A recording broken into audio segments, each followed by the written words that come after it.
everyone, this is Andreea Coscai. I am part of the Tink team where I do podcast marketing magic with all the other glow ladies in the team. I'm also a podcast producer and I am the founder of an NGO in Romania, my home country, called Her Time Romania, which focuses on the empowerment of young women towards leadership through networking. Well, I'm so excited that you are a podcast bestie today. So let's dive in first with kind of your podcasting origin story. So the Cliff Notes of what you were doing before, how you got started, and a little bit about your experience in podcasting. Yeah, well, thank you so much for having me on the show and having us. It's really nice to talk to you again. Essentially, how I started podcasting, I started around 2018. And at first, I was doing podcasts that were, produced independently and really just passion projects about things that I'm really passionate about. So different social issues, feminism, also multiculturalism, because I'm originally from Romania, but I've lived for 2 years in China and then I came to the States 5 years ago. So, trying to wrap my head around all of that. Yeah, you have a really interesting background. Yeah, so it definitely went into that. And so doing that for a couple of years. And then in 2020, I started working as a freelancer as well, as an editor, producer, associate, anything that was available, because I just love working on podcasts. And simultaneously, I'm also really passionate about social media. So I've been working as a freelancer for that as well, for a podcast. And then in 2020, when everyone's passion project started, I would say, I founded an NGO in Romania, in my home country, called Her Time Romania. And we've reached over 15,000 young women so far on our social media. So learned a lot from that. And Tink was just a great way to combine both of these passions and to learn more about the podcasting world and also podcasting business, which I hadn't had the opportunity to learn much about before. That's awesome. So how did you get connected? Actually, I put out an announcement on one of the Google groups, like, hey, I can help out with management, I can help out with production or marketing. And Ariel reached out and was like, hey, Lauren and I are thinking of adding someone else to the team. What do you think we we call and meet up and see how our values align? And it worked out perfectly because that was also after I met Holly at your event, actually. Yes. Oh, amazing. And she's part of the team now too. Oh, I love that. Yeah. Okay. So you've been working at Tink for a few months now, and you guys are monster podcasting marketers. So what's kind of the biggest podcasting marketing lesson you've learned so far? I would say one of the biggest things for sure is being open to collaboration. I think this is something some podcasters are kind of reluctant about because they're thinking, why would I promote another show? Why would I want to send off listeners to someone else's podcast? And, I think collaboration is so, so important, making sure that, if you're talking about an important topic with your audience, sharing with them where else they can get resources, information, and just overall having a network of support in the podcasting world is just super important. And that's just how things work. So if you don't really do that, unless you're in a huge network, and even huge networks have that, right? Yes. So it's necessary. It's a must. Yeah, totally. And then on the social media side, since that's kind of one of your expert zones of genius, what do you think podcasters should be doing social media wise? That's a good one. I think social media is important. One of the things I've been learning, while working at Tink, because I was not really used to kind of combining both of these passions that I have, is that it's not necessarily like a launch pad for your show, right?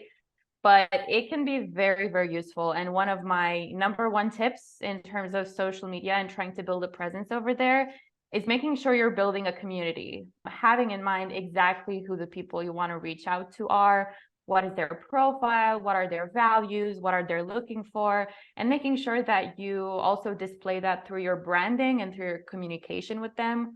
Always interacting, that is so important, just as how important it is to do it during your show, right? To always reach out to your listeners, ask them how they feel about the episode, what they would like to hear on the podcast. So, taking that a step further and building that community on social media too, it can really help boost, I think, the loyalty of your listeners.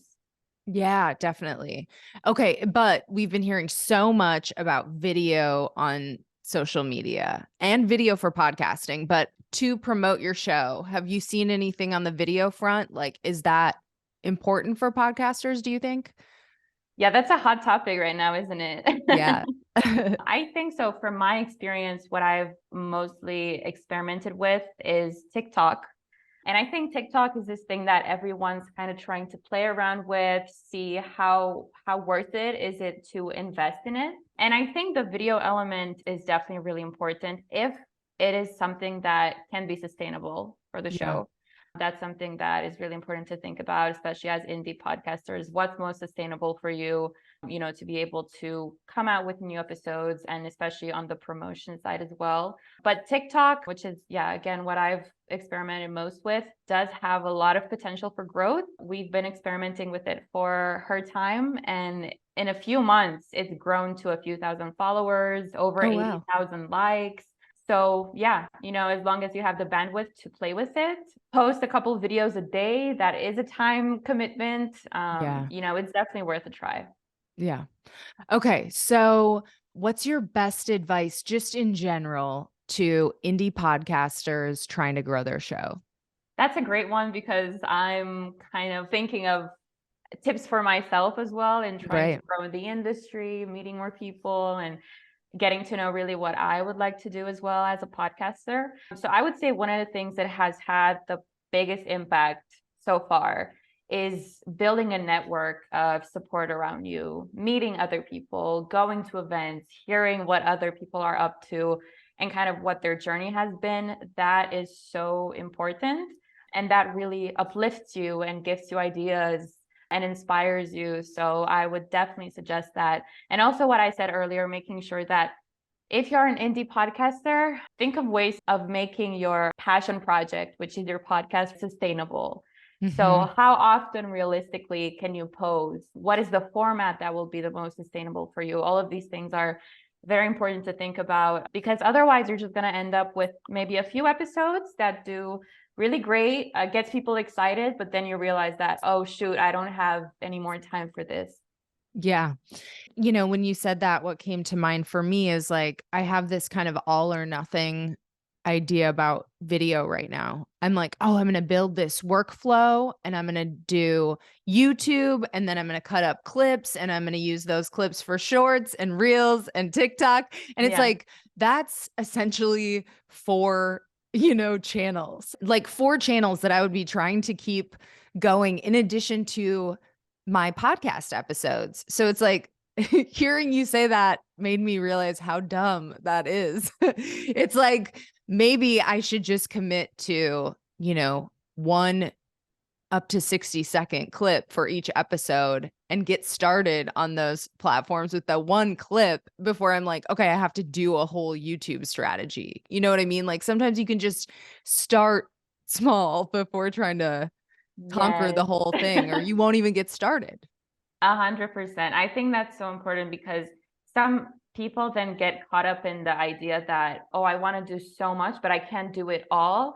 So then it can go into this kind of like waiting game. And then how long can you wait until you're ready and until you have the bandwidth for it? So yeah, definitely, trying it out, giving it a go, and it's going to make you as well excited for it and want to do more. But I think it definitely makes sense, because you never want to just post something for the sake of posting it and then kind of abandoning it until next week, right? So I totally get where you're coming from. Yeah, totally. Okay, so favorite shows. I would love to know the podcast that kind of got you into podcasting, and then I want to know what you're listening to in general these days. That's funny that you put those questions together, because they are together for me as well. The Heart is one of the shows that, Really? yes, I absolutely love it. I love that. Yes. There was It's, another yeah. Caitlin Priest fan that I was talking to earlier. It's like such a gateway. Who isn't a Caitlin Press fan? I mean, come on. Yeah. Yes, totally. They've done just such amazing work. And it's definitely one of the shows that got me into podcasting, just because I think what I had seen a lot of before was very conversational podcast. There wasn't a lot of sound design. And one of my mentors was really encouraging me to go outside, to think outside of the box and to do something a little bit more experimental, which was totally out of my comfort zone.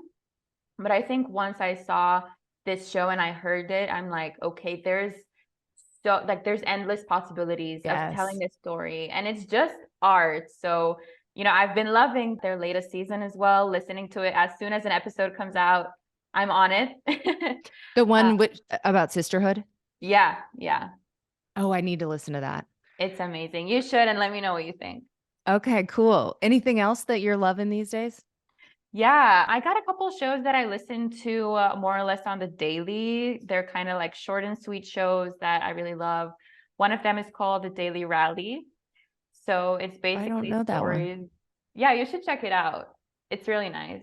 It gives me like a boost of motivation every day.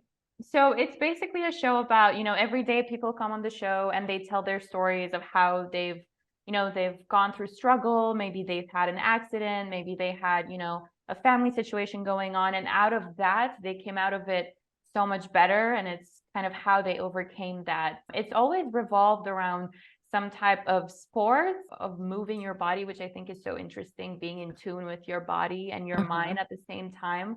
So I just love hearing those stories. Oh, interesting. Anything else? Yeah, another short and sweet one is Womanika. I don't know if I'm pronouncing it right. I don't know that one either. It's really awesome, basically telling the story of women every day, like in 10 minutes, the story of their lives, how they, made impact on this world. And right now they're focusing on movers and shakers, I think it's called, the series. So it's basically stunt women and, women wrestlers. So just hearing all of these stories of women is just really cool. And I always love hearing that, especially for women. And a last one, I mean, there's so many, but another one that I wanted to mention is California Love. Have you Oh, listened to yeah. it? No, I've heard about it, but I haven't. You recommend it? Yes, I definitely do. It's basically about K-pop and the history of K-pop through the eyes of a woman from LA who grew up in K-Town, which is really cool because I just recently moved to LA in September. So I'm trying to like learn more about the city, like try to understand kind of its history. Yeah, and it's just really awesome that she tells it from a personal perspective, but then obviously puts it into like a much bigger context, which is also what I like to do in my podcast. I love that. Okay, a couple follow-ups. Have you heard Appearances? No, I haven't. Okay, I think if you like the heart and that kind of genre, I think you would really like Appearances. And I believe Caitlin Priest like executive produced or was involved in that somehow. And then you mentioned that show that's like 10 minutes daily.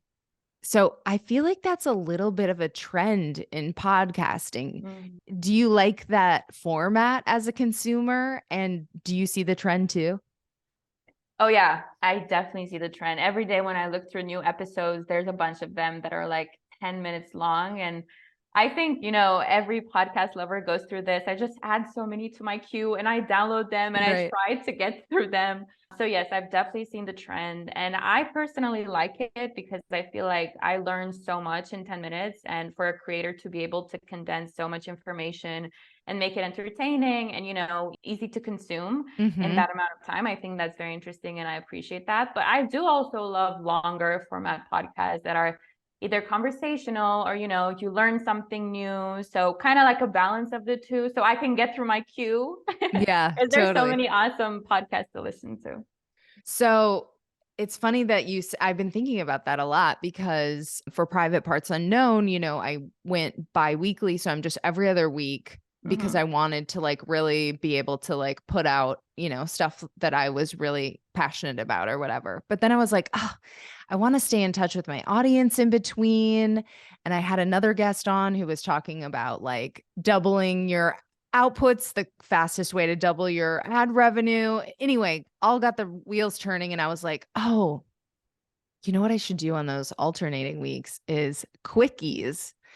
My podcast is like a sex and love podcast. So I'm calling them quickies. They're like going to be 10 to 20 minutes, short episodes. And I do think that will give my listeners some sense of like, some people are just drawn to that. And they're like, yeah, I just want to bang this one out. So it's like, yeah, I'll give you that. I love how it's very on theme. Can I just say? Yes, totally. Yeah. And that's an awesome idea. I think, if it makes it efficient for you and again, sustainable and a good way to get out information that maybe you couldn't put into that episode, doing it once in a while and having listeners get like a bonus kind of thing that's like quick and like reminds them of, hey, this awesome podcast you love is giving more content. I love that. And I can't wait to listen. Awesome. Okay. So I'm having y'all audit me. So I have 3 podcasts. You can choose whatever you want to audit. So I have Private Parts Unknown. That's my Sex and Love Around the World podcast. The Bleeders, book writing and publishing. And obviously you are on Podcast Bestie right now. So is there anything in my ecosystem that you're like, oh, I think you could try this, or I think you could tweak this to do it better, or please stop doing this? Please stop doing the podcast altogether. No, No. I would be so sad. I absolutely love Private Parts Unknown. I mean, I think we talked about this before. It's just such a fun show. Again, you sometimes bring in your personal perspective, but you also put in that much larger context to it, which I think is so important. And that's what, kind of attracts listeners. But it's very interesting that we were talking about like 10-minute kind of episodes, because that also makes me think of newsletters. And there's obviously so many amazing newsletters. Yours is one of them.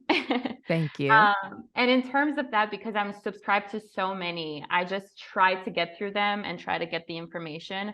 One podcast newsletter that I subscribed to recently is called Nudge, from the Nudge Marketing Podcast. Really good. Totally recommend. Oh, what is the premise? What do they do? Basically, he brings in so many marketing tips every episode.